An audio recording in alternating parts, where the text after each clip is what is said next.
معصیت چھڑوا جاتی ہے صحبت اللہ والوں کی، اپنا رنگ دکھا جاتی ہے صحبت اللہ والوں۔ اور کئی انگریزی پڑھے لکھوں کو اعتراض ہی، دیکھ اسلام آباد میں جی مولوی یہ کر رہے ہیں، مولوی وہ کر رہے ہیں، فلاں کر رہے ہیں۔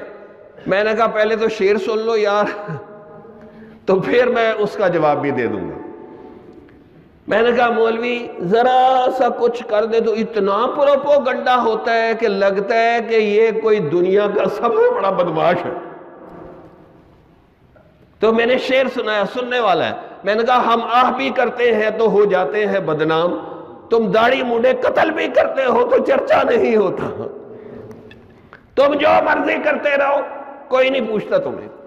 اور یہاں مولوی ہونے کا کیا معیار ہے؟ جس نے داڑھی رکھ لی ہوئی مولوی، حالانکہ ہر داڑھی والا مولوی نہیں ہے۔ ہمارے ادھر علاقے میں سب سے بڑے ڈاکو نے بھی داڑھی رکھی ہوئی تھی بھائی، جو 8 سال لگائے پھر 2-4 کسی شیخ کی صحبت میں لگائے، پھر وہ بعمل عالم بنتا، پھر اس کو مولوی کہتے ہیں۔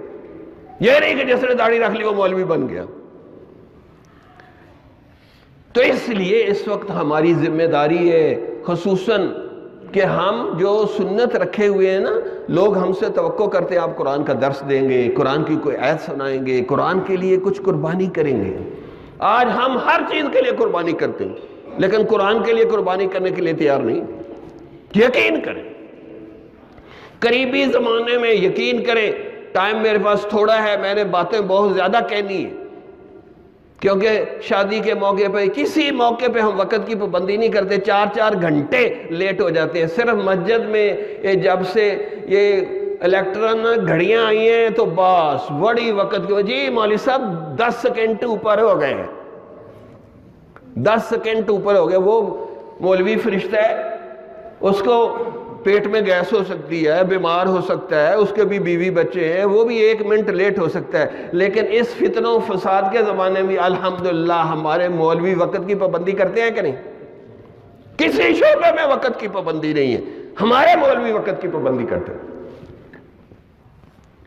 اسی طریقے سے اور بہت سے شعبے ایسے ہیں، میں کہہ رہا ہوں، میں چیلنج کرتا ہوں کہ کئی سیاستدان ہیں، مولوی سیاست میں چلے گئے، ان کے اوپر ہے کہ انہوں نے کروڑوں روپے معاف کروائے؟ میں چیلنج کرتا ہوں، کوئی داڑھی والا ہے یہ بے حیائی کے چکلے چلا رہا ہو؟ کوئی ہے داڑھی والا جو اور بڑے بڑے قرضے لے کے مکر گیا ہو؟ لیکن بدنام کون ہے؟ داڑھی والے۔ یہ ایک سازش ہے، اس لیے ہماری گواہ نہیں، اپنے پیر کی گواہی لے لو، داڑھی منڈوں کا پیر بھی داڑھی منڈو۔ اس لیے علامہ اقبال نے کہا یہ اہل کلیسا کا نظام تعلیم ایک سازش ہے فقط دین و مروت کے خلاف، یہ سازش ہے۔ جمال الوجود بذكر الإله وتصفو الحياة